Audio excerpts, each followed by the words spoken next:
Na-video mo yun? Yung strictly no picture.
Guys, ito yung yung after yung magbayad ng entrance fee na 60 ay ito itadaanan papasok papunta sa Magpupungko. So ayon sa forecast ay low tide ngayon. Tingnan natin kung accurate talaga yan para makapunta tayo sa Rockpool.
Itong area na to kaya lang siya mapupuntahan niya dahil low tide niya. So pag pupunta kayo dito, check nyo muna sa Google ng oras ng low tide. So medyo lumalapit na yung alon sa shore. Sabihin medyo malapit na mag high tide. Kaya kasi yung part na to pagka high tide, hindi nyo makikita, nakalubog lang siya.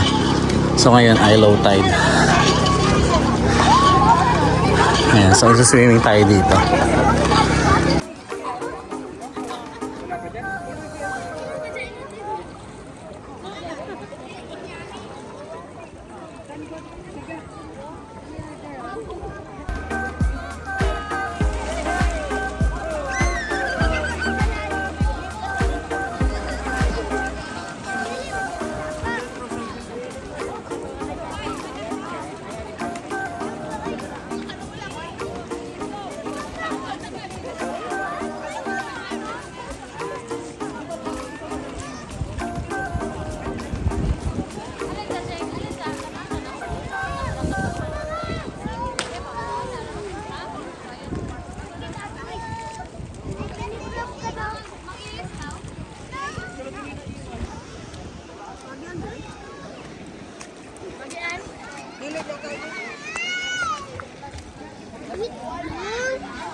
So guys, ito yung Magpupungko Rock mo. So nakita nyo yung dagat nandun lang. So it means low tide. Kaya nga sabi ko kanina, hindi ka makakapunta dito dun sa spot na yan kung high tide. So ngayon medyo madilim ng konti yung itsura niya kasi hindi masyadong sunny, pero okay lang naman. So ito itsura ng Magpupungko Rock. So nag-swimming ako kanina dyan and ang sarap. At nakakatuwa kasi kaya ko na mag-swim ng walang life vest. So tingnan natin. So ingatan natin malusot sa may mga butas. Oh, ganda, di ba? Ayan, so dito sa may dulo na magpupungko guys, yung makikita yung sikat na ano. Ayan, yung bato na yan. Yan yung sikat na spot dito sa magpupungko. So this is a tidal pool, which means nabubuo lang siya pagka low tides. Kasi pagka high tide and then maglo-low tide, naiiwan dun sa may malalim na part yung mga tubig. Kaya may mga isda din na nakatira dyan sa may pool area na yan or natural pool. Ayan, kagandahan ng maaraw kaya makikita natin yung ganda ng tubig.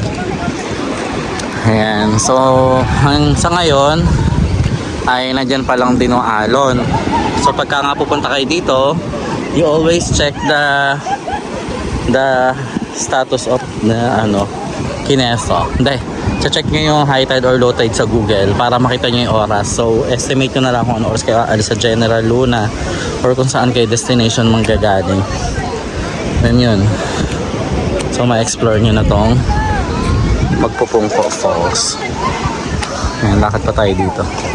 Ayan, so isa to sa hindi nyo dapat ma-miss when you visit Siargao kasi sikat din tong spot na to, Magpupungko Rock Falls. Ayan, maaraw na, maganda yung weather. Ganda.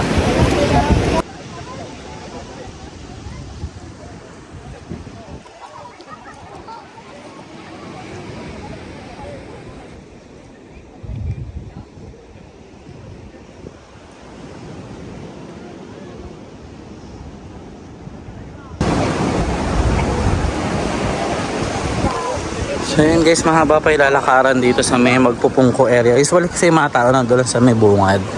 So pag masipag ka maglakad-lakad, madami pang mga rock pool dyan sa gilid. And ayun. So make sure na hindi kayo abutan ng high tide kasi mahihirapan kayong bumalik sa pinaka jump off point papunta dito. Ayan, so medyo matigas lang yung yung rocks kamatutulis.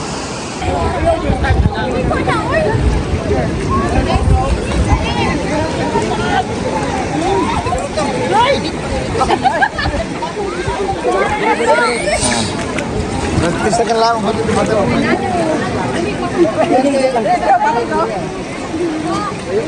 Jefferson, dito ka pa.